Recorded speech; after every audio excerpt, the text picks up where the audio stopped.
Bienvenue dans le podcast de Steve Haldeman, la littérature au 7e ciel. Bonjour à tous, j'espère que vous allez bien. Aujourd'hui, ce podcast est intitulé « La vie risquée des auteurs d'érotisme ». Être auteur de récits érotiques, c'est prendre le risque d'être catalogué à la rubrique « pervers ». Or, la définition de pervers va de « quelqu'un dont la sexualité s'écarte de la normale », ce qui est déjà inquiétant pour la majorité des gens, à « quelqu'un qui est enclin au mal ». Donc à partir du moment où l'on écrit de l'érotisme, on est déjà affublé d'une aura sulfureuse. Alors si en plus l'auteur se spécialise dans les fictions BDSM, pratiques qui ont longtemps été répertoriées comme relevant de pathologies psychiatriques, c'est l'opprobre qui guette, et elle peut se manifester de bien des façons. En premier lieu, cela concerne les enfants de l'auteur. Ils peuvent être la cible de moqueries ou entendre des critiques de leurs parents écrivains, uniquement parce que les écrits de ce dernier peuvent être perçus comme honteux ou déshonorants. Je suis père moi-même, et si je n'ai pas rencontré ce genre de problème parce que je fais attention à mon anonymat, du moins pour le moment, je me rends compte qu'un pseudonyme n'est pas toujours une protection suffisante pour les enfants d'un auteur, surtout quand il assure la promotion de ses écrits à visage découvert. Faut-il renoncer pour autant ? Je ne pense pas. La liberté d'expression est un droit extrêmement important, et si par hasard ma fille devait souffrir de ce que j'écris, alors je l'aiderais à affronter l'adversité. Je lui expliquerai qu'elle ne souffre pas du fait que j'ai écrit de l'érotisme, mais du fait que dans la vie, il arrive que l'on croise des personnes mal intentionnées ou aux idées étroites. Je lui dirai qu'il faut apprendre à faire avec, qu'il ne faut pas renoncer à ses idéaux pour autant. Dans notre entourage proche, d'autres peuvent se sentir perturbés par ce que nous écrivons. À titre personnel, je l'ai expérimenté avec certains membres de ma famille, même si je peux dire que j'ai bénéficié de réactions moins négatives qu'elles auraient pu l'être. Lorsque je l'ai appris à mes parents, ils ont fait preuve d'ouverture d'esprit. Mon père, en particulier, est allé jusqu'à lire la première version de Ma soumise, mon amour, pour m'aider à la corriger. Cela dit, et avec le temps, j'ai commencé à voir des réactions un peu plus mitigées, et je ne saurais pas dire exactement pour quelles raisons. Car à partir du moment où la gêne s'installe, la communication se coupe et l'on n'est plus vraiment en position de savoir ce qui pose vraiment problème. Est-ce l'anticipation des réactions de leur voisinage, de leurs amis, des parents éloignés ou de leurs relations professionnelles ? J'ai toujours de bons rapports avec mes parents, mais je vois bien que mon statut d'auteur de romans BDSM n'est pas une situation qui les enchante particulièrement. Au-delà de l'entourage proche, les écrits érotiques d'un auteur peuvent lui valoir des réactions épidermiques plus ou moins violentes. Et s'il est bien une chose qui aggrave ce phénomène, c'est le poids des religions dans notre culture. En particulier, la morale judéo-chrétienne impose une forme de culpabilité et d'interdiction concernant tout ce qui touche au sexe. Dans certains milieux, ces traditions pèsent plus lourd qu'une chape de plomb. Les risques que courent les auteurs de romans ou récits érotiques ne datent pas d'hier. Mais dans l'histoire récente, une évolution importante des mœurs a eu lieu qui a fait changer la nature des risques encourus. En gros, avant le début des années 1980 et l'arrivée de la gauche au pouvoir, le risque principal était judiciaire. L'éditeur Jean-Jacques Pauvert a été surveillé par la Brigade des mœurs et poursuivi par le ministère public pour la publication des écrits de Sade. Il a également été inquiété lors de la publication du roman de Pauline Réage. Cependant, pour Histoire d'eau, seule une enquête a été ouverte pour trouver la véritable identité de l'auteur, sans succès.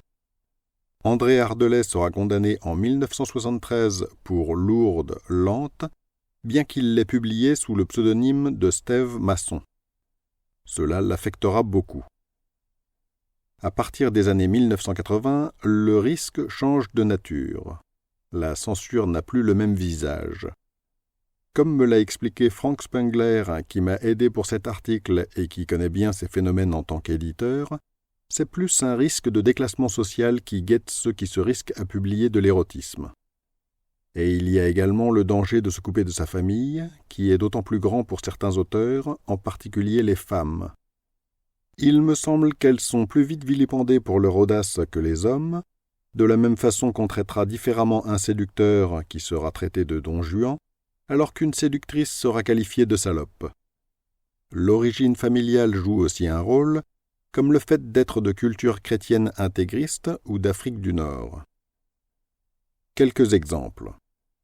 Françoise Ray, auteur de La femme de papier, paru en 1989, ne perdra pas son poste de professeur de français, mais elle aurait tout de même été impactée en perdant des opportunités professionnelles. Caroline Lamarche, auteure éclectique prix Goncourt de la Nouvelle en 2019, m'a dit, lors de notre correspondance, qu'elle perdit une partie de son lectorat à la sortie des carnets d'une soumise de province. Ses lecteurs, habitués à lire d'elle autre chose que de l'érotisme, ont probablement été choqués par son audace. J'ai écrit un article au sujet de son roman, dont le lien est en bas de page de l'article sur mon site. Salomé, auteur du récit autobiographique Soumise, se brouillera avec sa famille. Dans un autre registre, il existe aussi le risque récent qu'un auteur soit pris à partie sur les réseaux sociaux. À ce titre, j'ai eu l'opportunité d'interviewer une consoeur, Marissa Rachel, qui a notamment écrit Outrage, publié aux éditions Blanches. Je vous propose maintenant de l'écouter. Tu vas bien? Oui, bien. Oui, Bon. très bien. Est-ce que tu peux te présenter, nous dire un petit peu ce que tu fais, tes différentes activités, et puis nous dire ce que tu as envie de nous dire en fait. Bonjour, je m'appelle Marissa Rachel.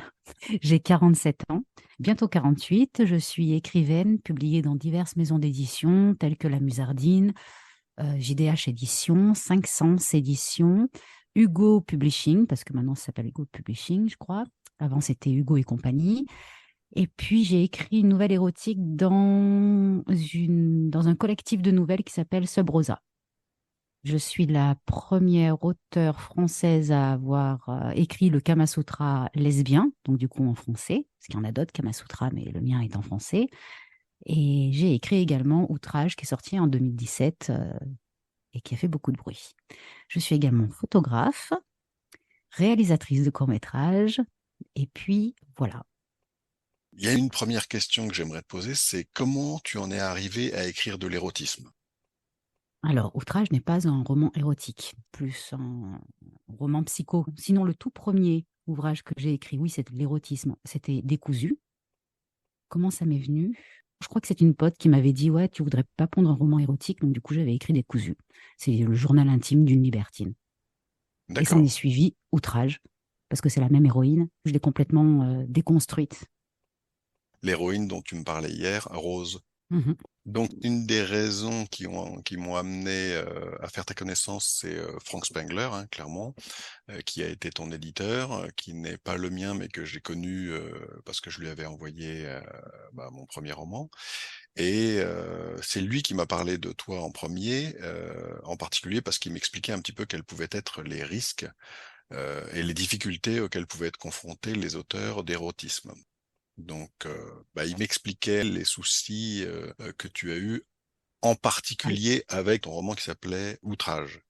Oui, Donc c'est là, vrai, j'ai envie de te demander de me dire quelles ont été ou de nous dire quelles ont été tes difficultés dans ce domaine-là, mais d'une façon libre. À toi de nous expliquer un petit peu, parce que chaque situation, chaque difficulté peuvent être différentes pour les auteurs.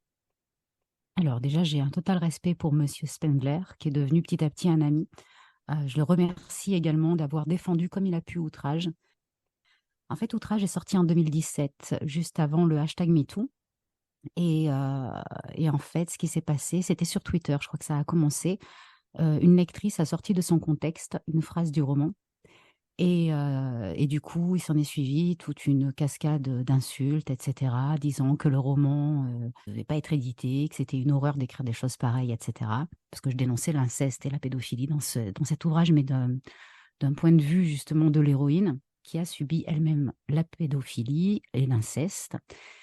Et quand on sort une phrase comme ça de son contexte, eh bien évidemment, il s'ensuit que derrière, il y a une grosse polémique qui a eu lieu. Un collectif de libraires qui a décidé de boycotter Outrage. Et après, du coup, moi, je ne me suis pas trop occupée de répondre aux commentaires. C'était plus les amis qui ont décidé de répondre. Après, je comprends tout à fait que certaines lectrices, il y en a beaucoup qui s'attendaient, je pense, à avoir du 50 nuances degrés, parce que la couverture était un petit peu une couverture de New Romance, et comme Hugo, majoritairement publie de la New Romance, elle s'attendait à avoir du 50 nuances degrés. Or, c'est pas du tout ce qui s'est passé. Ça les a offensés, ça leur a fait peur. Est-ce que je peux concevoir, attention, je peux comprendre, mais enfin, j'aurais préféré qu'elles lisent le roman avant de le défoncer, quoi. Et il y a une chose que je voulais te poser, dont on n'a pas parlé hier quand on a fait un petit entretien préalable, c'est est-ce que ça a eu un autre impact, ce livre ou d'autres d'ailleurs, hein, je parle d'érotisme, d'une façon générale, sur ta famille, sur tes amis, sur les relations que tu pouvais avoir? Est-ce que ça a changé quelque chose pour toi, le fait qu'on sache, que tu écris de l'érotisme? Pas du tout, je suis complètement transparente. J'ai toujours été transparente. J'ai toujours dit les choses telles qu'elles étaient. Après, bon, bah, ma famille n'est pas impliquée, puisque c'est moi qui écris les bouquins et pas ma famille ni mes amis. J'ai eu énormément, par contre, de soutien de ma famille et de mes amis. J'ai jamais menti, je me suis jamais cachée. Je fréquente toutes les communautés, donc LGBTQIA+, BDSM, libertine, fétiche, etc. Je ne me suis jamais cachée. Et c'est ce qui me permet aussi aujourd'hui de pouvoir, on va dire, renseigner certaines femmes en particulier qui se posent des questions sur leur sexualité ou autre. D'accord. Et également, je me posais une question, parce que c'est ce qu'une autre auteure m'a dit que j'ai pu, avec laquelle j'ai pu communiquer pour l'écriture d'un article. Elle me disait que le fait d'écrire de l'érotisme, et en particulier pour une femme, avait généré des réactions d'hommes ou de femmes en miroir, hein, qui s'étaient dit, tiens, elle écrit ça, elle doit faire ça, et qui aurait pu, qui avait pu l'approcher en fait tout bonnement. En envisageant une relation, dans un cadre qui dépassait celui de la littérature. Est-ce que ça, c'est le genre de choses qui a pu t'arriver? Alors, en tant que femme, j'ai pas besoin d'écrire des bouquins érotiques pour être convoitée, entre guillemets, sans aucune prétention. Euh, alors oui, il y a certaines, parce qu'en plus c'est écrit à la première personne du singulier. Donc du coup, effectivement, il y a certaines personnes qui ont pensé que le jeu, c'était le mien, que c'était mon jeu. Alors pas du tout. Et je leur ai expliqué, bah, parce qu'en fait, c'est quand même trash quand même ce qui se passe. Je leur ai dit, mais si j'étais l'héroïne aujourd'hui, je ne serais pas là pour parler avec vous. Donc c'était clair, net et précis. Puis après, comme je le dis et le répète, même sur les réseaux, je ne me suis jamais cachée des communautés que je fréquentais. Donc tout le monde était au courant. Puis bon, bah, comme j'ai un fort caractère, je les envoyais vite chier. Donc j'ai jamais eu de problème. Par contre, j'ai eu des femmes, oui, qui sont venues me remercier d'avoir osé écrire un tel roman. Du coup, elle se sentait moins seule parce que bah, c'était des femmes qui avaient subi ces violences-là. Et les hommes qui ont eu outrage, eux, ils m'ont écrit pour me dire que j'étais très courageuse. Donc, j'ai trouvé ça cool. Pour moi, c'était pas du courage, c'était normal de dénoncer tout ça. Bon, écoute, par rapport au sujet que je voulais aborder avec toi, je pense qu'on a un petit peu fait le tour. Par contre, c'est pas par contre, ce que j'aurais voulu te demander, c'est un petit peu, qu'est-ce que tu fais aujourd'hui? Que tu nous parles de ton actualité, éventuellement, que je laisserai évidemment des liens, vers, tes réseaux sociaux, s'il y en a que tu veux, mettre en avant particulièrement. Enfin, moi, j'ai rien contre ça, bien au contraire, ça me ferait plaisir. Et puis, si, il y a d'autres activités qui sortent du cadre de cet article que tu veux mettre en avant ou dont tu veux parler, vas-y, à toi. J'organise des ateliers pour les femmes en partenariat avec un endroit qui est cher à mon cœur. Et j'organise également des ateliers d'écriture. D'accord. Maintenant, ouais. Je suis photographe, donc ça, c'est mon travail alimentaire, mais qui est un travail passion également. Ton activité de photographe, tu la mets beaucoup en avant, j'ai vu sur ta chaîne YouTube. Alors, sur la chaîne YouTube, je jongle effectivement, entre le travail photo et le travail littéraire. Je te remercie d'avoir C'est moi. répondu à mes questions, ça me fait très plaisir.